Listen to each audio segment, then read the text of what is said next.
My coworker has pics of her adopted son posted to her timeline advertising him for rehoming, so I called CPS and got all her children taken away from her care. My coworker is kind of a weirdo, Mary. Her and her husband are one of those people that have a ton of adopted kids, 8 so far, and are super religious. To each his own. Mary enjoys telling everyone at work her business, so when she decided to adopt a kid from Ukraine, everyone heard about it. She went with an older kid because it was easier for her and her husband, she says. This was 2 years ago. Mary has asked me to babysit the boy a couple of times. I'll call him Tony, and it's never been a problem because I like kids. I didn't see any glaring problems despite Mary's constant dramatics about how awful the kid was and he seemed to like being over. It's just me and my boyfriend here, and our place is small but clean and really well kept. Mary's house is disgusting for lack of a better word. Mary would harp constantly about how much Tony liked it at our house, but I just chalked it up to the kid having a good time. Lately, Mary has been at work, talking to anyone who'll listen about how awful Tony is, how horrible he is to the other kids, and how she's going to get rid of him. She sent out a freaking mass email to everyone in our department asking if someone wanted to take her kid from her. She calls it rehoming and that it's okay.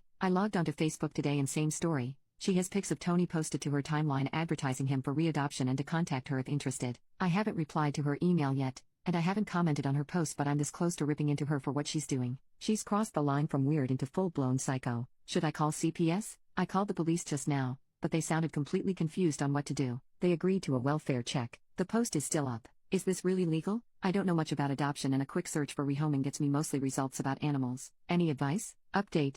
I talked with the cops about the situation and honestly, they were just as confused as I was. The person I talked to on the phone was just as stumped, but he agreed that at a minimum they did need to do a welfare check. I've had experiences with welfare checks before and I had the nagging feeling that something just wouldn't go right, and someone PM'd me the priority line for my state's Child Protective Services hotline. I got someone on the phone right away, and as soon as I mentioned that trafficking could be going on and that she was advertising the kid on Facebook, it was a public post here too. People, they acted with quickness. I gave them all the information I had on Mary and Tony and all I had from Mary about Tony's adoption. The person I spoke to right away said that she suspected that the adoption might not even be legal. I was floored. I emailed all the screenshots I had to the person I spoke with and asked for a follow-up if that was at all possible. I said that myself and my boyfriend were willing to take Tony temporarily if necessary, but the CPS representative said that likely wasn't possible. Then, the waiting game began. Last night was probably the most stressful night I've ever had. Hell, at one point, I was ready to drive out to Mary's house myself but was stopped by my boyfriend. It was tough. The cops followed up with us at approximately 2 a.m. Note that I haven't heard from CPS. The officer I spoke with was very cautious and limited in what he said,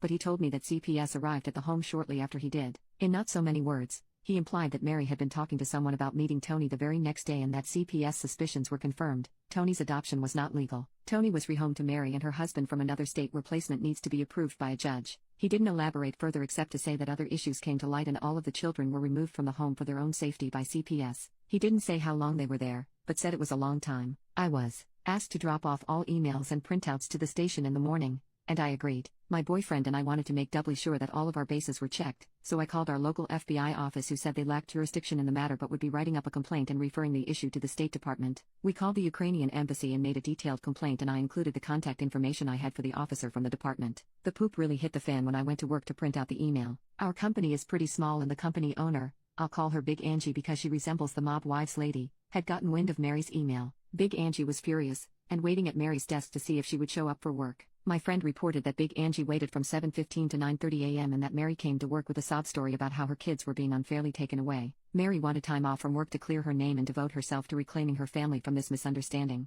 I wasn't there to witness this, but Big Angie, who has 6 kids herself, apparently ripped Mary a new a-hole. Mary has been dismissed and rumor has it that Big Angie may or may not allow her to claim unemployment. My head is honestly still spinning from everything that has happened. The past 24 hours have been insanity. I'm so grateful that the system worked as quickly as it did. I only hope it works out a long-term solution to this problem and that Mary doesn't get to reclaim her kids. My heart is breaking for Tony and the other kids right now. I don't know what the F was happening in Mary's house that made CPS remove them that night, but I'm going to sleep better knowing that they aren't with psycho-ass Mary and her husband, at least for a while. What the future holds for Tony and the other kids, especially because Tony's adoption was apparently illegal, makes me sick, but I'm going to wish for the best. I need a damn drink.